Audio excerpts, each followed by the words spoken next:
Story time. Who got the tea? Who got the tea? Yeah. Story time. Who got the tea? She got the tea. Yeah. Anything you need to know. Story time. Just tune into the show. Story time. Story time. Story time.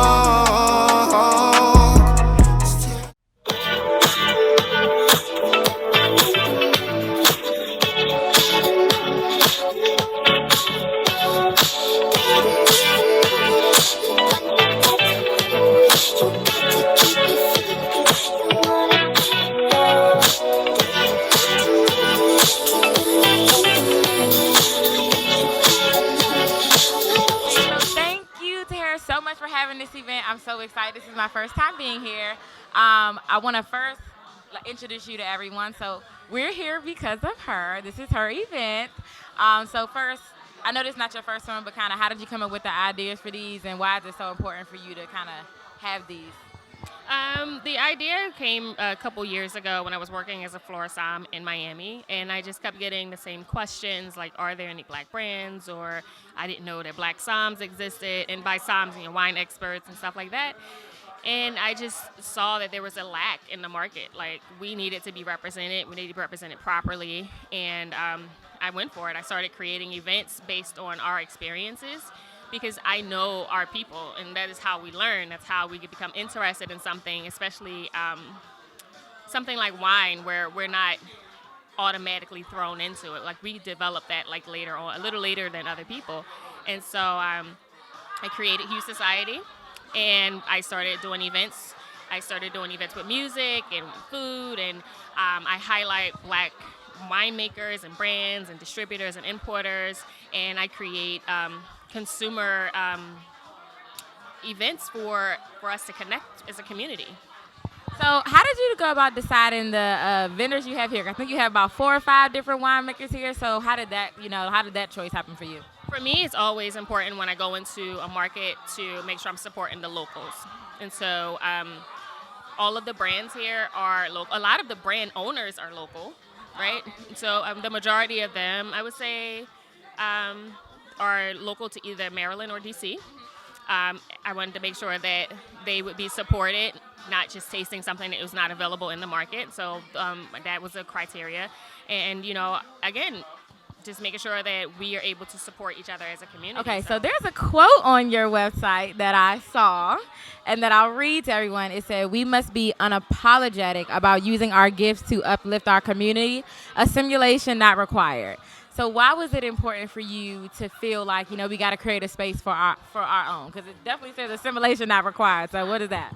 And it's definitely not. And that has always been, if you want to say, tagline of Hue Society. We don't need to assimilate into what everybody else is doing. We need to learn and experience through us, the way we like to learn, the way we like to taste things, things that interest us. So we don't need to be all foo-foo and stuffy and, oh my God, this wine. It's no, we chill, we good. We're going to sip on it. We're going to we're going to use wine as power, because wine is power. And we're going to make sure that we're bringing the next person with us. So you have a panel happening today, and this is like an economics panel. So from how I understand, it's going to be the winemakers and, people in the industry talking about how you want to get into the business and how important it is to, have your voice and have your own wine. So why did you decide to make a panel out of your tasting event? Because the only way that we get our freedom as a culture and a community is through ownership and economics. And so until we start having those conversations, until we start making sure that we're putting black dollars back into the community, none of that's going to happen. We're going to consistently be dependent on somebody else. So we need to own our own stuff. We need to be smart about our economics. We need to be smart about who we are supporting and everything else. So yeah, 100%. So what has been the most challenging part right now for having your business and, starting this whole process? Because like you said, there wasn't many out. So what would you say has been the most challenging part for you? Sometimes it can be support. I think that I get a good amount of support from the community, but sometimes it is difficult to help people to understand, like, what the mission is and where we need to go and how we're doing this. And then, on the other side of it, you get people who call you racist because you want to do all black because black is triggering, right? Black triggers you. As soon as you say black place, people are like, oh, well, I don't want to be involved in that. And it's just like, no, we have nothing. There's nothing to do with you. Like, me loving my culture and supporting and trying to make sure that we're good has nothing to do with diminishing and takes nothing away from anybody else. So what would you like people at home to just take away from Hue Society and take it from today's event as we close out? To just be mindful of the messaging that you're receiving from brands. Be mindful of being used by brands for your influence, because that's what black influence is. We influence everything. And be mindful of your support and where you're putting your dollars, because you have so much power. And until we understand how to use that power effectively, we're going to keep going in cycles, and we're going to keep being triggered by people and, being upset on social media and getting them a bunch of support and then they go and do the same thing. So we need to take our power back. So thank you so much. Please let everyone at home know your website, where they can follow you, because as she said, support is like the most important part about any of these businesses that, we highlight in events that we do. So please let them know where they can follow you right after this. And on social media, it's at the Hue Society. There is www.thehuesociety.com, and then there's also theblackwineexperience.com, which is a huge event that I put on every year at Essence. So if you're coming to Essence, please come down and support these brands. It's all black brands, black consumers. It's going to be incredible, like it always is. And, if you want to see some snippets, take a look at the page. Come to the page. It's all love. You're going to feel so good when you come to this page, I promise. And I believe I've already did it, and I felt great. So thanks so much for stopping and having an interview. Thank you. Thank you for inviting us.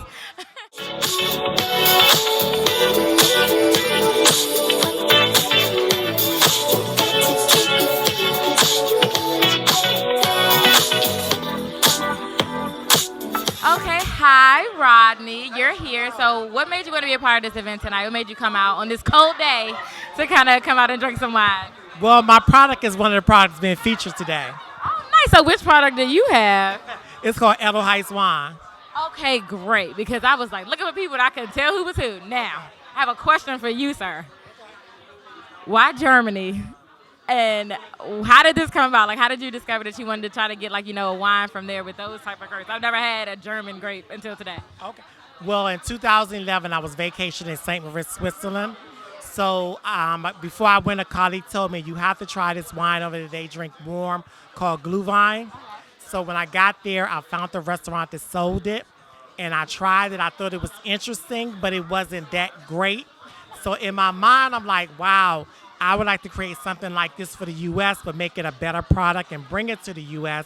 So I met some fantastic people over there that I still stay in contact with. So I told one of the guys that I would like to create this product and bring it to the U.S. So he was like, okay, you should do it. So I said, even though it's a German wine, but I wanted to come up with a name that was surrounding Switzerland, because that's why I was introduced to it at. So he said Edelheiss. So I said, what does that mean? So he said it's a twist to the famous Swiss flower Edelweiss. It's an all-white flower that grows in the Alps of Switzerland, and it can sustain those harsh temperatures. I actually heard about this flower before. So that's where the name came from. So he said, what I want to do is I want to introduce you to my brother-in-law, whose English is better than mine. He lived in the U.S., and he knows about wines. So I met his brother-in-law via Facebook. Wow. Back in 2011, and I told him what I wanted to do and asked him would he would like to do this with me. So he was like, sure. So he became my business partner. Wow. So this is a German product.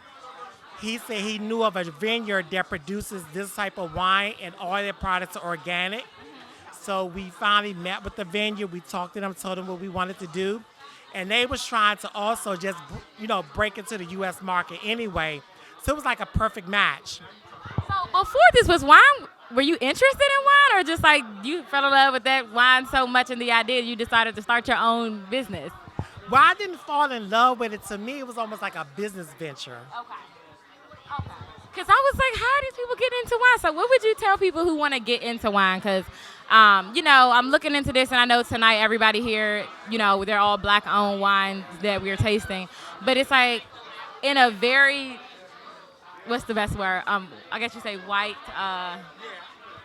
Total kind of business? What made you say, you know what, I really want to jump into this and I really want to kind of show what I can do? Well, I would suggest to anyone who wants to break into the wine alcohol business, first figure out what kind of product you want to do, you want to produce.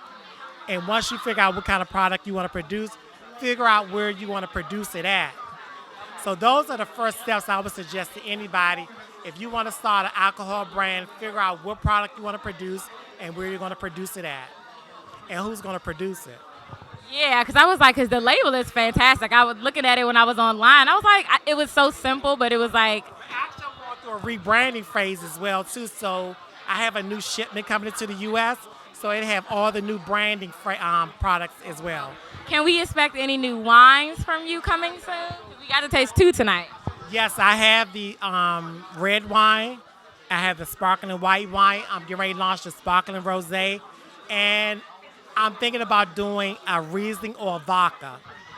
Ooh, that sounds nice. Well, you heard it here first. And I'm just shocked because the guy here that just walked through, he's my Nigerian business partner. I'm getting ready to. Ooh, and he just snuck on past us. He was like. I'm getting ready to put the product, bring the product to Nigeria. Oh, wow. Congratulations, expanding. So he's here for a few days, and I told him about the event, and he said he was going to come. Amazing. So make sure everyone at home know where they can follow your brand. We would love for after this event, everyone to come support Black businesses, of course. I mean, look at the owner. Why could you not want to get involved with this brand? So please let them know where they can find your wine. You can find my social media at Edelheiss Wine, Edelheiss Wine. And your social media, in case somebody wants to follow you? At Rodney Foster, at Rodney Foster. Instagram at Rodney Foster.